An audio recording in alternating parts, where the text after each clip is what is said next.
ഇറാന്റെ പ്രോക്സി ഗ്രൂപ്പുകളെ ആക്രമിച്ച് കീഴ്പ്പെടുത്താൻ ഇതുവരെയും അമേരിക്കയ്ക്കോ അതല്ലെങ്കിൽ അമേരിക്കയുടെ മൂടുതാങ്ങികളായ ഇസ്രയേലിനോ കഴിയുന്നില്ല. പിന്നെയാണോ ഇനി സാക്ഷാൽ ഇറാനെ? വളരെ വ്യക്തമായി തന്നെ അമേരിക്കൻ പ്രസിഡന്റായ ഡൊണാൾഡ് ട്രംപ് പറഞ്ഞു കഴിഞ്ഞിരിക്കുകയാണ്, ഹമാസിനെ അത്ര പെട്ടെന്നൊന്നും പരിപൂർണമായി കീഴ്പ്പെടുത്താൻ കഴിയില്ല. അവർക്ക് ഏതൊക്കെ മേഖലകളിൽ വേരുണ്ട്, അവരുടെ കരുത്ത് എന്താണ് എന്ന് ഇനിയും പഠിക്കേണ്ടതായുണ്ട്. ഇസ്രയേലിന് കണക്കൂട്ടലുകളെല്ലാം തെറ്റിയിരിക്കുന്നു.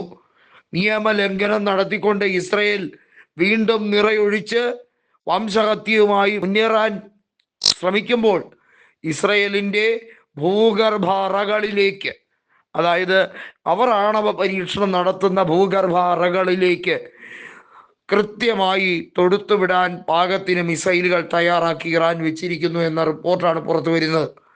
ഇസ്രയേലി ഡിഫൻസ് ഫോഴ്സിന് ഏത് നിമിഷവും ഒരു അറ്റാക്ക് ഉണ്ടാകും. ആ അറ്റാക്ക് താങ്ങുന്നതിലും അപ്പുറമായിരിക്കും എന്ന് തന്നെയാണ് അമേരിക്ക പോലും മുൻകൂട്ടി കരുതുന്നത്.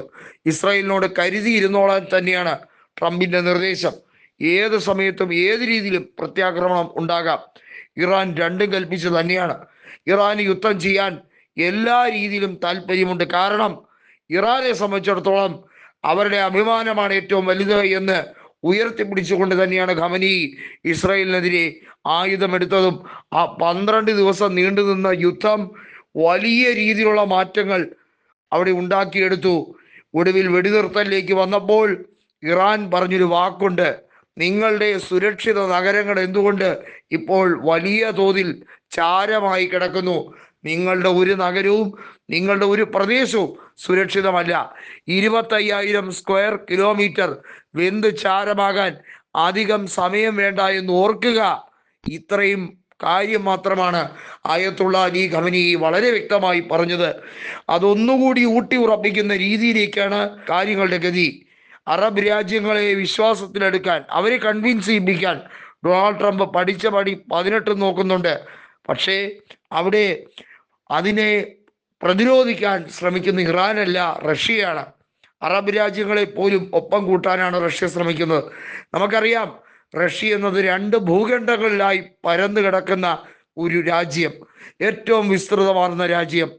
അവരെ സംബന്ധിച്ചിടത്തോളം സോവിയറ്റ് യൂണിയൻ തിരികെ കൊണ്ടുവരിക, യൂറോപ്യൻ യൂണിയനെ ക്ഷയിപ്പിക്കുക, ഇത്തരത്തിൽ പല കാര്യങ്ങളും അവരുടെ അജണ്ടയിൽ ഉണ്ട് എങ്കിൽ ഇപ്പോൾ ഫലസ്തീൻ വിഷയവും അവരുടെ പ്രധാനപ്പെട്ട അജണ്ടയിൽ ഒന്നായി മാറിക്കഴിഞ്ഞിരിക്കുന്നു എന്നുള്ളത് വളരെ വ്യക്തമായി തന്നെ പറയാം.